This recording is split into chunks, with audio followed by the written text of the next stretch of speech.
It was an ordinary afternoon in downtown Los Angeles, the sun beaming down on the bustling streets as people went about their business. Clint Eastwood, in his usual understated manner, strolled into one of the most exclusive luxury watch stores in the city. He wasn't there to make a big scene or draw attention. Clint was simply looking for a gift for an old friend.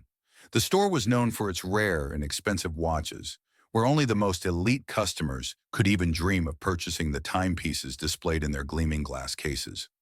Inside, the air was cool and crisp, and the soft hum of classical music filled the space. The floor was polished, and the walls were adorned with intricate displays of gold and silver. Clint walked through the doors, his presence almost unnoticeable at first. He was just another customer, albeit one with a lifetime of accomplishments and a reputation that could fill entire books. Subscribe to my channel. However, as Clint took a few steps further into the store manager, a man in his late 20s named Ryan, immediately took notice. Ryan was young, full of ambition, and perhaps a little too eager to prove himself in the high-end retail world. He had been working at this prestigious store for several years, but he had never encountered a customer quite like Clint Eastwood. Despite the actor's famous face and demeanor, Ryan didn't immediately recognize him. All he saw was an older man in casual clothes, someone he assumed didn't fit the typical customer profile. "Can I help you with something, sir?" Ryan asked, his tone sharp, perhaps more condescending than it should have been. Clint, with his usual calmness, gave a small nod and smiled politely. "Just looking for a gift for a friend." Ryan, a little irritated at being interrupted from his routine, gestured toward the counter. "We only serve clients who are seriously interested in purchasing, sir. I think it's better if you leave." Clint's eyes, usually calm, narrowed just a fraction. He wasn't used to this type of treatment, but he didn't speak at first. He just took a step back, considering his next move. The tension in the air grew as Ryan stood there, waiting impatiently, tapping his fingers on the counter. "Are you going to leave, or do I need to call security?" Ryan added, dismissing Clint completely. "Where are you watching from? Comment below and let us know." Ryan's words hung in the air as Clint remained silent for a moment, observing how the young man's attitude shifted from irritation to outright dismissal. It wasn't the first time Clint had been treated this way in his life, but it still stung. He had dealt with many things in his long career, from critics to misjudgments. But this felt different. As he stood there, Clint considered his options. He could leave and let the man get away with it, or he could do what he did best, confront the situation head on. With a deliberate slow motion, Clint turned around to leave the store. He didn't raise his voice, didn't argue. He simply walked out the door, the soft chime of the bell above the entrance marking his exit. As he walked into the street, Ryan remained in the store, oblivious to who had just left. Clint Eastwood, the actor, the director, the legend. Ryan had no idea. But just as Ryan continued to process orders, the door opened again. This time it wasn't Clint who entered.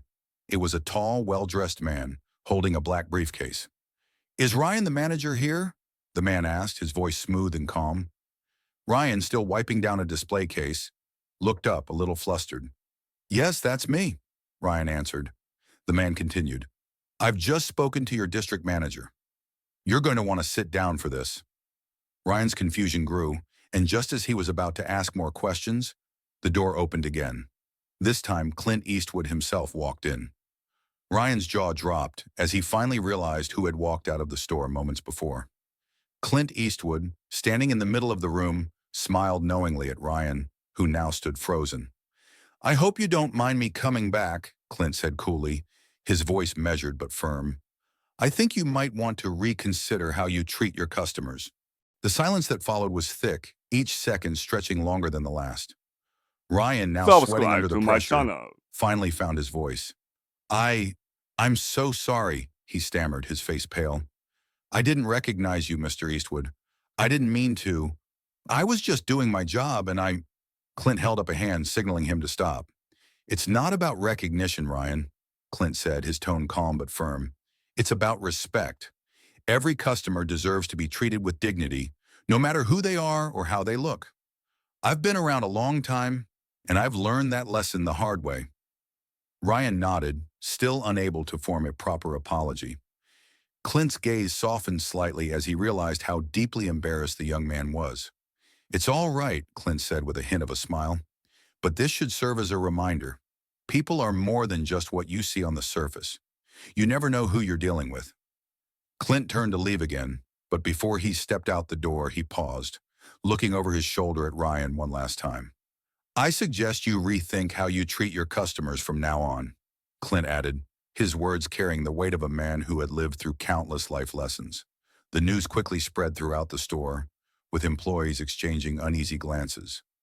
Ryan, now fully aware of the gravity of the situation, took a deep breath. He knew he had messed up, and he was determined to make things right. The district manager had already been informed of the incident, and Ryan knew that this would be a moment he couldn't simply brush off. He immediately reached out to Clint Eastwood's representative, offering a formal apology and asking if he could make amends for his actions. He wanted to do whatever it took to correct the mistake, but as the hours passed and Clint's representative didn't respond, Ryan realized the most important lesson he had learned that day wasn't about making up for a single mistake. It was about making sure that it never happened again. Ryan spent the rest of the afternoon reflecting on his actions.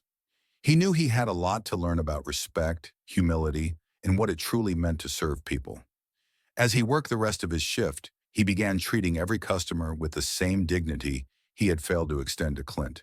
He even went out of his way to make sure that each guest who walked in felt like they were the most important person in the room. By the time Ryan's shift ended, he was a changed person. The lessons Clint Eastwood had taught him, though delivered in an unexpected way, would stay with him for the rest of his life. As for Clint, he never thought twice about the situation.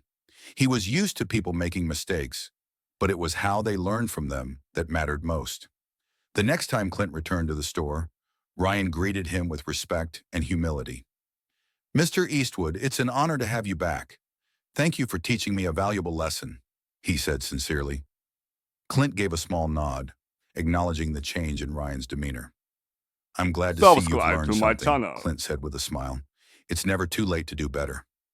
Ryan, with newfound gratitude, ensured Clint had a smooth and enjoyable shopping experience, a stark contrast to the treatment he had received earlier. As Clint left the store that day, he couldn't help but smile. Sometimes a simple act of kindness could change someone's life forever. If you want more incredible stories like this, don't forget to hit the subscribe button and ring the bell for notifications. Stay tuned for our next unforgettable story.